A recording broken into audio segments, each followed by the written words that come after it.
The iPhone 14 Pro Max isn't just the most powerful phone around, it's a joy to use, thanks to the clever new dynamic island for display notification and live actives. Apple's largest Pro models also deliver fantastic cameras, including a new 48MP shooter and an always-on display, compelling action mode for video, and exciting battery life. It's pricey, but it's also the best phone money can buy.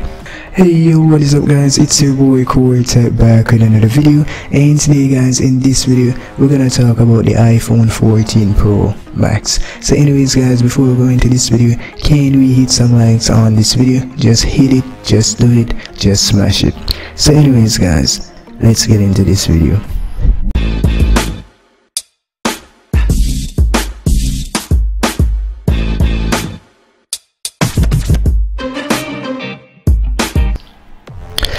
The iPhone 14 Pro Max has the upgrade I was waiting for, and the one I didn't know I need. Yeah, the always-on display, well overdue, but the biggest upgrade is actually the dynamic island, delivering alerts and live activities like movies, turn by turn direction, timer, and face animation. It's clever, and I admit it's just fun to use. I also get a kick out of using the camera new action mode for capturing video. Other smartphones have a similar feature, but the combination of the iPhone 14 Pro Max video quality and its super steady footage feels a bit like magic. Once again Apple has made the fastest phone around with its A16 bionic chip, but it's not really about the benchmark. Instead, it's about what this chip enables, from the always-on display to the powerful 48MP camera, and what it can do in an extra long battery life. The iPhone 14 Pro Max is on sale now and has a release date of September 16. The starting price is at $1,000, making it one of the most expensive flagship phones around. The starting storage remains at 128 GB, which frankly doesn't feel very pro, but you can upgrade to the 256 GB for $1,199. Going to 512 GB costs $1,399, and $2,419 will get you the 1 TB. When I pick up the iPhone 14 Pro Max for this review, I noticed two things immediately.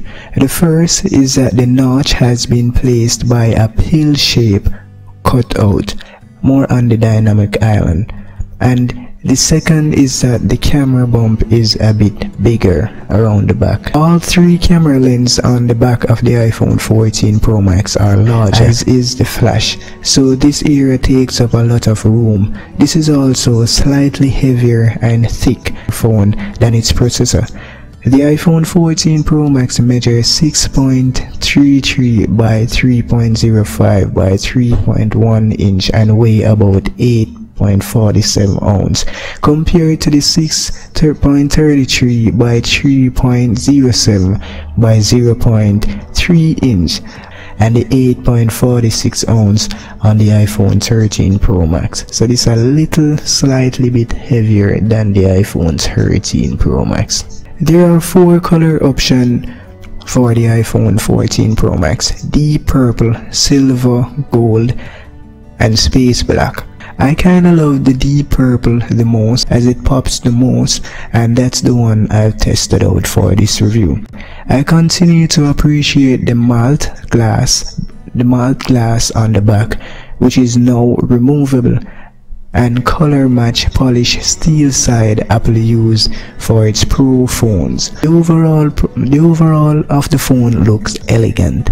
Now there are some rumors that some things are missing from the iPhone 14 Pro Max, but to me what's missing really would be the SIM tray, like the headphone jack before it. Apple has removed this feature for US models, replacing it with eSIM technology. The good news is that we found it quite easy to add a line to the iPhone 14 Pro Max, and you can have two active numbers at once, say one for your personal number and one for your business. The bad news is that some overseas carriers don't yet support eSIM, so you'll need to check with your provider if that is compatible before you travel overseas. I don't want to travel overseas and buy the iPhone 14 or some other phone and it doesn't work with the eSIM, because technology is taking over the place now, so you know, yeah. Now this is innovative. Apple didn't just shrink the iPhone notch and move it down. It found a way to make this clear, useful and even fun, in addition to housing a true depth camera. The dynamic island acts like a mini dashboard, providing access to the information you need, no matter what app you're in. If you open Apple Music or Spotify, for example, then swipe back to the home screen, you'll see the album art display on the left side, and there is a mini waveform animation on the right.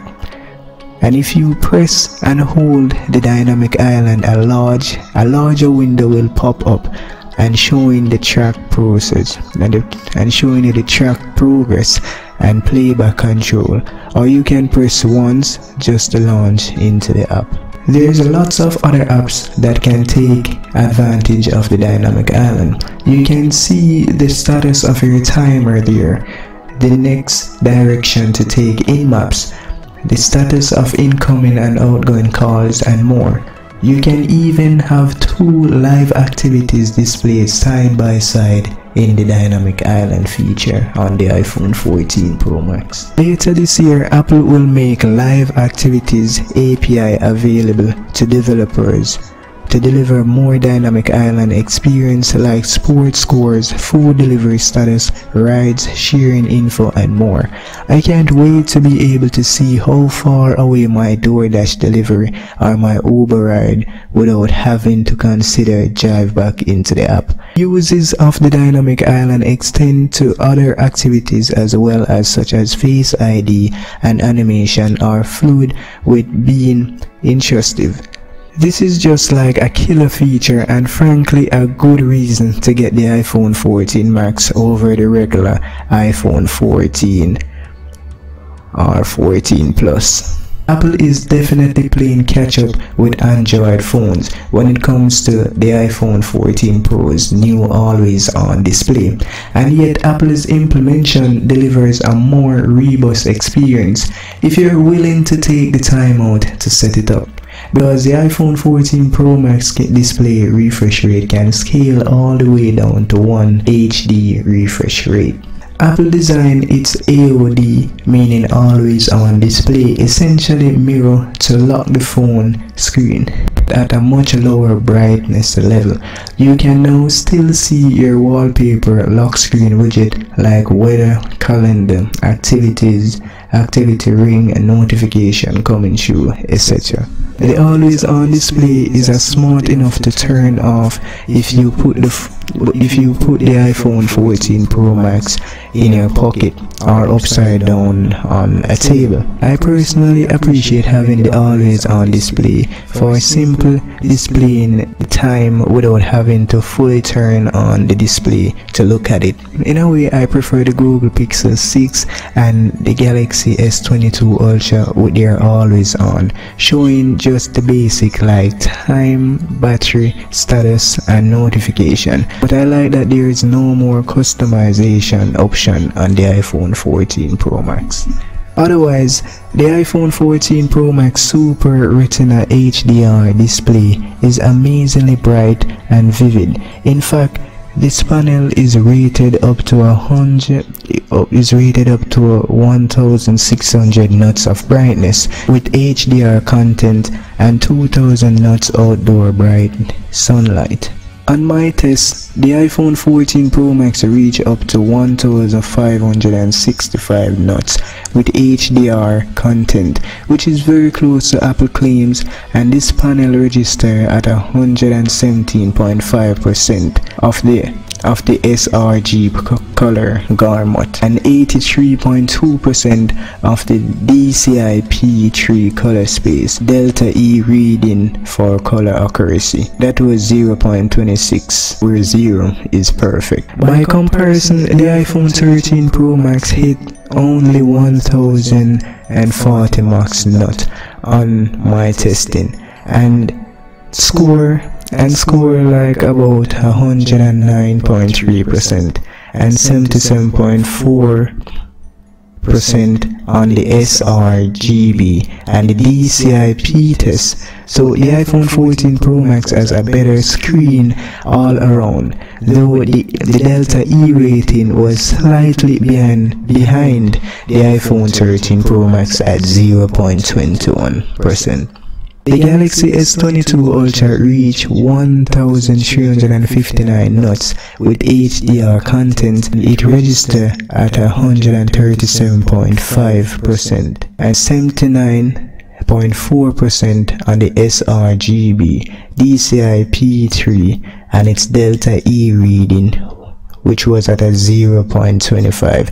That makes the Samsung panel more cool but a bit dimmer than the iPhone 14 Pro Max. Apple has shaken things up with its camera on the iPhone 14 Pro Max, offering a 48MP main wide sensor for the first time. By default, the sensor will group every 4 pixels in quad pixel and optimize for better light capture of 12MP photo, but you can go up to 48MP in Pro RAW mode if you want the most detail possible, which is ideal for cropping in. The 48MP camera also enables a new 2x zoom option that joins the 12MP 3x telephoto zoom lens, but you don't get the higher zoom offered by the Galaxy S22 Ultra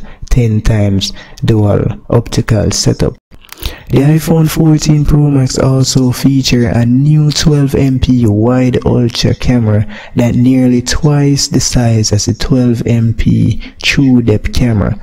Now offer autofocus along with faster refresh rate of 1.9 ampere for better low light photos. In fact, better low photo performance is a big theme across the board with this phone, as there is a photonic engine powered by the A16 bionic chip that's designed to offer brighter and more colorful photos for every camera. You can now shoot 48MP photos, but you first have to enable Apple Pro RAW and set up the Pro RAW resolution to the 48MP in the setting app. It will be easy to intentionally activate this within the camera app, but once enabled, you can toggle between RAW and normal pics in the camera app. Based on my testing versus competing flagship, I'd say the iPhone 14 Pro is the best camera phone for right now you can buy. iPhone 14 Pro Max A16 bionic chip is Apple's first chip to build using 4nm processor, and it's once again the fastest chip in a phone. The CPU is rated by only 10% faster than the A15 bionic chip, but it offers 50 more memory bandwidth, which adds gameplay. In my testing, I found the iPhone 14 Pro Max wonderfully responsive, whether I was bouncing between a lot of apps or playing games like Asphalt 9 Legend Racing and on the Him Always track.